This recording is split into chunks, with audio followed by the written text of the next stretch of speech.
હું વિનોદ ભટ્ટ આજે સુરતમાં તમને બઢાણે મળીને મને ખૂબ આનંદ થવાનો છે. ક્યો ચોક ગયા ને?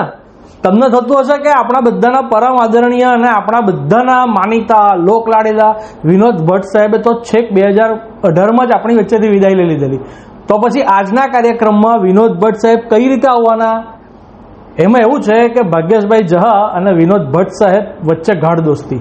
ભાગ્યેશભાઈ માટે વિનોદ દાદા એટલે માત્ર વડીલ જ નહીં પણ ગુરુતુલ્ય સ્વજન પણ ખરા. અને પોતાનો માનીતો મિત્ર, માનીતો શિષ્ય સુરત આવવાનો હોય તો વિનોદ દાદા પણ યેન કેન પ્રકારે હાજરી નોંધાવી વિના જોડારે. બાકીની વાત ખુદ વિનોદ ભટ્ટ સાહેબના શબ્દોમાં જ સાંભળો ને. હું વિનોદ ભટ્ટ ગઈકાલે ભાગ્યેશભાઈ સાથે ફોન પર વાત થઈ. એમને કહ્યું કે તમારા વિશે બોલવા જવાનો છું, તો સુરત પધારો.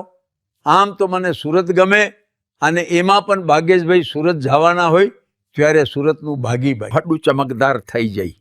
આજે સુરતમાં તમને બઢાણે મળીને મને ખૂબ આનંદ થવાનો છે. હું હવે ભાગ્યેશભાઈમાં જીવું છું પરે, એટલે મને મદવું હોય તો ભાગ્યેશભાઈ ના સરનામે આવજો. તો આજે તમારા ગમતા હાસ્ય લેખક વિનોદ ભટ્ટ સાહેબને જો મળવું હોય તો ભાગ્યેશભાઈના સરનામે જ આવજો.